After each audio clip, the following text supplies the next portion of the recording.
সেনাবাহিনীকে সর্বপ্রথম মাঠে নামিয়েছিল সাবেক প্রধানমন্ত্রী শেখ হাসিনা এবং কেন নামিয়েছে তা আপনারা সবাই ভালো করেই জানেন। জনগণকে দমনের জন্য এবং জনগণকে হত্যা করার জন্য। অনেক সেনা সদস্য রয়েছে যারা জনগণের উপরে গুলিও চালিয়েছে এবং হত্যাও করেছেন। যাক, সেই হত্যাকাণ্ড বা গুলির বিষয় নিয়ে কথা বলতে চাই না। যখন সেনাবাহিনী মাঠে নামেছে, শেখ হাসিনা পদত্যাগ করেছে, তারপর থেকেই সেনাবাহিনী কিন্তু এখনো মাঠে রয়েছেন। তারা কাজ করছে, সন্ত্রাসী দমনে কাজ করছে, ট্রাফিক নিয়ন্ত্রণের কাজ করছে। অন্তর্বর্তীকালীন সরকারের বেশ কিছু কর্মকাণ্ড আমার কাছে হাস্যজনক মনে হয়, যে সেনাবাহিনীকে দিয়ে কি কি কাজ করানো হচ্ছে। দারোয়ানের দায়িত্ব কি সেনাবাহিনীকে দেওয়া হবে? মানে হোমগার্ড যেটাকে বলে, যে বাড়ি রক্ষার দায়িত্ব সেনাবাহিনী পাবে কিনা, সেটাও কিন্তু করছে, কিন্তু একটু ব্যতিক্রম মাত্রায় করছে। যেখানে হামলা হচ্ছে, যে বাসায় আক্রমণ চালানো হচ্ছে, যেখানে মব তৈরি করা হচ্ছে, সেখানেই সেনাবাহিনী উপস্থিত রয়েছে। মব দমন করার সর্বাত্মক চেষ্টা সেনাবাহিনী চালাচ্ছে। কিন্তু এই ঘটনাটাই, এই খবরটি আসলে শোনার পরে আমার একটু লাগছে, যে ট্রাফিক নিয়ন্ত্রণ করে, বাড়িঘর রক্ষার্থে কাজ করছে সেনাবাহিনী, জানমাল নিরাপত্তার কাজ করছে সেনাবাহিনী। আসলে সেনাবাহিনীর কাজ কি? অন্তর্বর্তীকালীন সরকার কেন এই কাজগুলো সেনাবাহিনীকে দিয়ে করাচ্ছেন? যেখানে সার্বভৌমত্বের প্রশ্নে সেনাবাহিনী সর্বপ্রথম বুক চিতিয়ে দাঁড়ানোর কথা, সার্বভৌমত্ব রক্ষায় সর্বপ্রথম কার্যকরী পদক্ষেপ নেবে সেনাবাহিনী, সেখানে সেনাবাহিনীকে দিয়ে ট্রাফিক নিয়ন্ত্রণ করা হচ্ছে। রাস্তায় রাস্তায় সেনাবাহিনী দাঁড়িয়ে তারা ট্রাফিক নিয়ন্ত্রণ করছে, গাড়ির মধ্যে শৃঙ্খলা ফেরাচ্ছে। কিন্তু সমস্ত রাষ্ট্র জুড়েই চলছে বিশৃঙ্খলা। বাংলাদেশ অর্থাৎ গুজব, বাংলাদেশে কি কি না ঘটে। এখন এই অন্তর্বর্তীকালীন সরকার নাকি সেনাবাহিনীকে দিয়ে ঢাকার যে মশা দমন এবং ময়লা বর্জ্য পরিষ্কার করাবে। এটা কি গ্রহণযোগ্য? এটা কি মানা যায়? এই দায়িত্বটা সেনাবাহিনীকে কেন দেওয়া হচ্ছে, আর সেনাবাহিনী কেন এই দায়িত্বটা নিচ্ছে? সেনাবাহিনী কি ঠুনকো? সেনাবাহিনী একটা গৌরব, একটি উজ্জ্বল একটি নক্ষত্র বাংলাদেশের জন্য, যারা আন্তর্জাতিক নিরাপত্তার স্বার্থে জাতিসংঘতে গুরুত্বপূর্ণ ভূমিকা পালন করেছে এবং সুনাম অর্জন করেছে, বাংলাদেশের নাম উজ্জ্বল করেছে। আর সেখানেই আমরা একটু ব্যতিক্রম দেখছি, যে তারা এখন নাকি রাস্তা নিয়ন্ত্রণ করেছে, এখন নাকি তারা মশা দমন করবে। এখন এরকম হয় না, কথার পৃষ্ঠে বলতে হয় না যে মশা মারতে সেনাবাহিনীকে কামান দাগানো শেখানো হচ্ছে, বা মশা মারার জন্য সেনাবাহিনীকে ডাকা হচ্ছে। বর্জ্য পরিষ্কার পরিষ্কার পরিচ্ছন্ন কর্মী রয়েছে, যারা সমাজে একদম নিম্ন শ্রেণীর মানুষ হিসেবে আমরা তাদেরকে পরিগণিত করি, সেই শ্রেণীর কাজ নাকি এখন সেনাবাহিনী করবে। সেনাবাহিনী কি এতটাই ঠুনকো? কিন্তু সরকার সেনাবাহিনীকে কোথায় নিয়ে যাচ্ছে? সেনাবাহিনীর যে গৌরব, সেনাবাহিনীর যে অহংকার, সেই অহংকার কি থাকবে? সব নিমিষেই ধুলোয় মিশে যাবে না? একটা খবর রয়েছে, সেই খবরে নজর দিতে চাই, ঘটনাটি আসলে কতটা সত্য। সেনাবাহিনীকে আসলেই বর্জ্য পরিষ্কার করবে? সেনাবাহিনীকে আসলেই ডেঙ্গু মশা দমন করবে? ঢাকার পরিষ্কার পরিচ্ছন্ন দায়িত্ব কি সেনাবাহিনী নিবে? এই প্রশ্ন আমাদের সেনাবাহিনীকে করা উচিত নাকি অন্তর্বর্তীকালীন সরকারকে করা উচিত? সেনাবাহিনীকে কোথায় নিয়ে যাচ্ছেন? সেনাবাহিনীর দায়িত্ব কি, আর তাদেরকে কোন দায়িত্বে নিয়োজিত রাখা হয়েছে? খবরে যাই।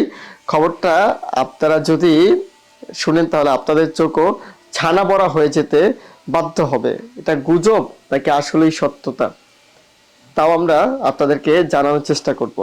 কোরবানি বর্জ্য ব্যবস্থাপনা ও ডেঙ্গু নিয়ন্ত্রণে সেনাবাহিনীর নিয়োগ নিয়ে ডিএনসিসির ব্যাখ্যা।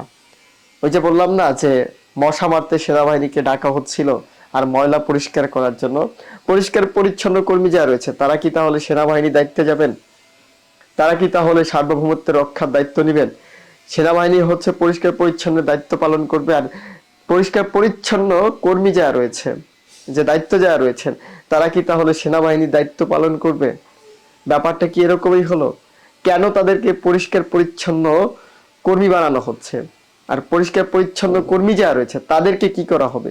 তাদেরকে সংসদে নিয়ে বসিয়ে রাখা হবে, নাকি অন্তর্বর্তীকালীন সরকারের গুরুত্বপূর্ণ পদগুলো দেওয়া হবে, নাকি অন্তর্বর্তীকালীন সরকারের উপদেষ্টা হিসেবে তাদেরকে নিয়োগ দেওয়া হবে? আমি একটু জানতে চাই, এই অন্তর্বর্তীকালীন সরকারকে এ বিষয় নিয়ে আমি ক্লিয়ার করতে চাই যে আপনারা কি শুরু করেছেন।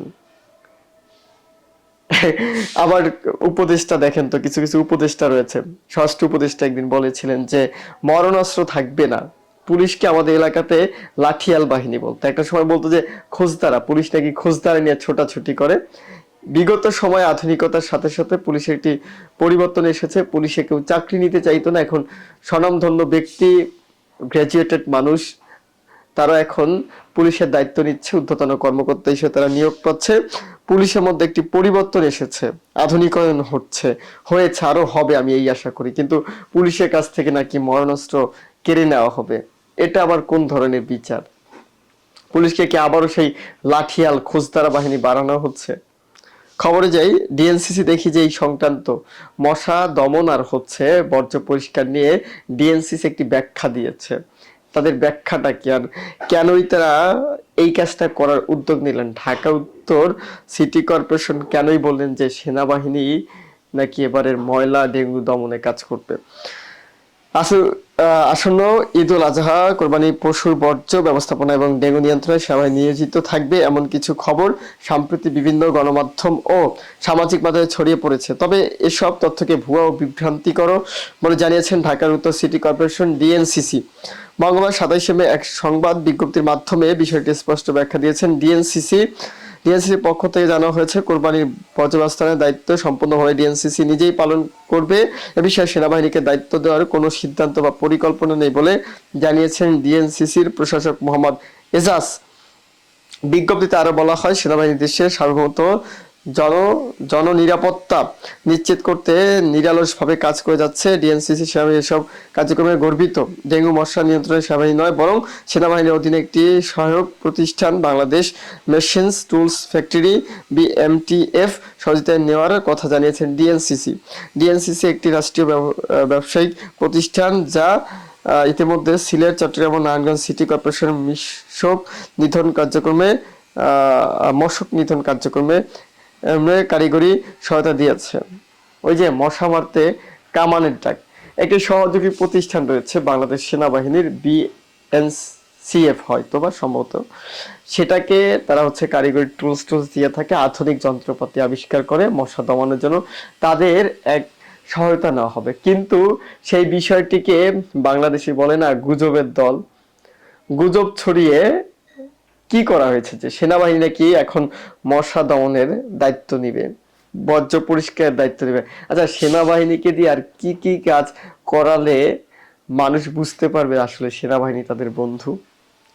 কি একটা বিশ্রী অবস্থা, একবার চিন্তা করুন। রাস্তাঘাটে সেখানে যানজট নিরসনে কাজ করছে সেনাবাহিনী, জনগণের নিরাপত্তা সেখানেও সেনাবাহিনী, ঘর বাড়ি রক্ষা করা সেখানেও নিরাপত্তা সেনাবাহিনী, পান থেকে চুন খুঁজতে সেখানেই সেনাবাহিনী। এই সেনাবাহিনীকে এভাবে ব্যবহার করে সেনাবাহিনী যে গৌরব, সেনাবাহিনীর যে সুনাম, সেনাবাহিনীর যে ঐতিহ্য, গর্ব, সেটাকে কি ধ্বংস করা হচ্ছে না? বা সেটাকে কি সর্বনিম্ন স্তরে পৌঁছে দেওয়া হচ্ছে না? অন্তর্বর্তীকালীন সরকার কেন এই যুদ্ধে লিপ্ত হলেন?